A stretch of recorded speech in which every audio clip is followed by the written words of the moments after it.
여기로 부탁해 채널에 오신 것을 환영합니다. 오늘은 보고 듣는 라디오 이야기 시간입니다. 어떤 인터넷상에 흘러다니는 글을 제 밴드 회원님 구름맘님께서 게재해 주신 글인데요. 우리 다육맘님들을 바라보는 우리 옆지기들의 마음이 어떤지 정말 소상히 나타내주는 글이 있어서 소개해 드립니다. 이 글은 출처가 불분명하지만 제가 작성한 글도 아니고 우리 회원님이 작성한 글도 아닌데요. 인터넷상 돌아다니는 그림을 참고해 주시기 바랍니다. 그럼 시작하겠습니다. 남자가 다육이를 싫어하는 단계.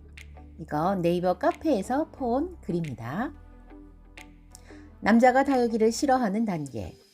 남자는 마눌님과 우연히 들어간 화원에서 동글동글한 녀석을 보고 귀여워 죽겠다는 표정을 짓는 마눌님의 얼굴을 보아요. 저 동글동글한 녀석이 다육식물이라는 녀석이라는데 까짓 2,000원이면 마눌님의 양손에 쥐어주고 보답으로 고기 반찬 얻어먹을 수 있다는 생각이 들어요. 귀여운 화분까지 세트로 8,000원에 고기 반찬 득템하고는 속으로 무지 좋아라 해요. 역시 여자들은 작은 걸로 감동받는다 생각하며 맛있게 밥을 먹어요. 한 번의 득템 후 남자는 다육식물이라는 존재에 대해 까맣게 잊고 살아요. 남자는 그런 종족이에요. 그러던 어느 날이에요. 우연히 베란다에 나갔다가 신기한 풍경을 발견해요. 베란다 창틀에 주먹만한 것들이 일렬 종대로 배치되어 있어요. 이미 남자는 자기가 사준 다육이가 어떤 건지 구분도 못하고 있어요. 대충 개수를 세어보니 한 2만원어치가 되는 것 같아요. 아싸 가오리 언제 샀어? 이쁘네? 한마디 하면 며칠은 고기 반찬을 먹을 수 있을 거라는 기대감에 부풀어 올라요. 가끔 기분 전환 삼아 화원에 가서 다육이 한두 개라도 사주면 임금님 수라상을 득템할 수 있어요.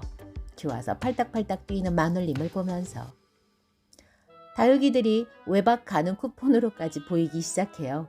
그런데 정말 이상해요. 다육이라는 것들은 아메바처럼 자가 번식을 하는지 며칠 만에 베란다에 나가보면 거의 2배로 불어나 있어요. 이제 슬슬 저것들이 신경이 쓰이기 시작해요. 코딱지만한 것들이 상전인 양 베란다를 다 차지하고 있어요. 주말에도 마눌님과의 오붓한 대화는 불가능해졌어요. 주말엔 봄으로 투잡 뛰는 기분이에요. 베란다에서 눈이 하트가 되어 자리를 뗄 줄 모르는 마눌님 때문에 애들은 아빠랑 놀고 싶다고 아우성치고 있어요. 그러던 어느 날 베란다에 가보니 다육이들이 하나도 보이지 않아요. 드디어 내가 주말에 보모를 하지 않아도 된다는 기대감에 기분이 좋아져요. 그런데 이런 젠장, 창밖으로 보이는 풍경이 가관이에요. 도대체 저걸 언제 매달았는지 다육이들이 죄다 베란다 난간에 줄 맞춰 진열되어 있고 도대체 뭐하러 저걸 해놓았는지 모두 다 이쑤시개를 하나씩 품고 있어요. 생전 듣도 보도 못한 진귀한 풍경이에요. 비라도 오는 날이면 마누라는 베란다 블랙홀로 들어가서 나올 생각을 안 해요. 비 오면 죄다 들였다 비그치면 죄다 내놨다 반복하고 그날 저녁을 짜장면을 시켜주고 자기는 허리가 아프다며 들어 누워요. 이젠 진수성찬이나 고기 반찬은 바래지도 않아요. 쌀밥을 먹고 싶을 뿐이에요. 어느 날이에요. 퇴근하고 보니 마눌님이 생글생글 웃는 얼굴로 반겨요.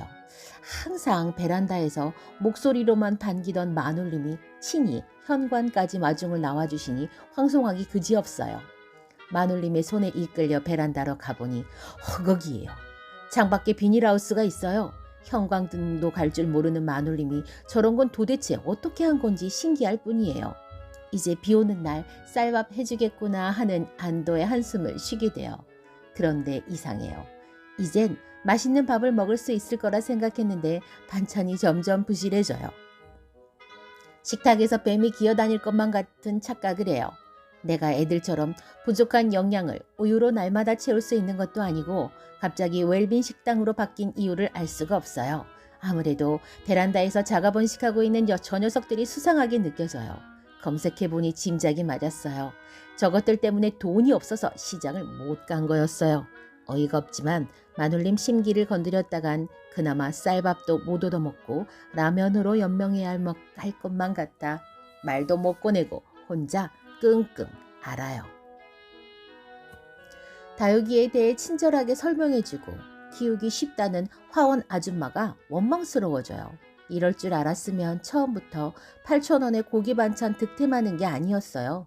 이미 베란다에는 더 이상 거리대를 걸 수 있는 공간도 없고 어림잡아도 100개는 훨씬 넘을 것 같은 저 다육이들만 보면 짜증이 밀려와요.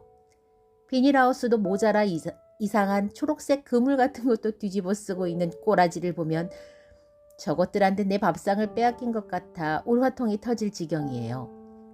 마눌님은 점점 농부의 아내처럼 피부는 그을려가고 애들 얘기만 나오면 자다가도 벌떡 일어나던 마눌님. 이젠 애들은 지들끼리 놀면서 크는 거라는 소리만 해요. 마눌님도 슬슬 내 눈치를 보는 것 같아요. 아무리 봐도 그놈이 그놈이고 빨갛거나 초록이거나 아니면 배추이거나 뚱뚱하거나 다육이는 딱 두 가지로 분류되는데 왜 저렇게 열광하는지 이해할 수가 없어요. 겨울이 되니 베란다는 발 디딜 틈도 없어요. 도대체 저 많은 것들이 다 언제 생겼는지 잠 안 올 때 다육이 개수 세면 반도 못 세고 잠들 수 있을 것만 같아요.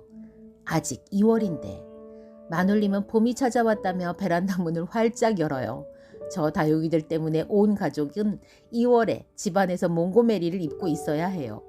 이젠 옥상이 있는 집으로 이사가자고 조르는 마눌님을 보면서 무슨 사이비 종교나 다단계에 빠진 사람 같은 생각마저 들어요. 차라리 도박에 빠졌으면 머리채 잡고 끌고라도 오지. 이건 뭐라 말하는 것도 쪼잔해 보이고 다육이 10번 들여다볼 때 서방 얼굴 한 번만 쳐다봐줘도 황송하겠구만 날마다 보이는 건 베란다에서 흙장난하는 마눌님 등짝만 보여요. 남자는 생각해요. 세상에 믿을 사람 하나도 없다고. 한 달에 한두 번만 물 주면 잘 자라니까 키우기 쉬운 게 다육이라는 화원 아줌마는 울트라 슈퍼 사기꾼이라는 생각이 들어요. 마눌님이 다육이 때문에 아무것도 못하게 될 줄 알았으면 처음부터 8,000원의 고기 반찬 득템은 하지도 않았어요. 그냥 혼자 삼겹살 1인분 사 먹고 들어오는 게 더 나았을 거라는 생각을 해요. 어떤가요? 이 글은 인터넷에서 다육이 키우는 남편들의 이야기예요. 제가 이 글을 읽으면서 너무너무 재미있었어요. 어쩌면 이렇게 디테일하게 설명을 할 수가 있는지 우리 모두가 거쳐가는 과정이 아닐까 해요. 제가 이 글에서 정말 너무너무 놀랍게 공감이 갔던 게 베란다에서 다육이 좀 관리하는 일이 그게 뭐라고 제 손이 여지껏 살았던 중에서 휴가도 가지 않았는데 손이 이렇게 타기가 요번 여름이 처음이에요. 정말 손이 휴가라도 다녀온 사람처럼 새카맣게 탔답니다. 얼굴도 마찬가지고요.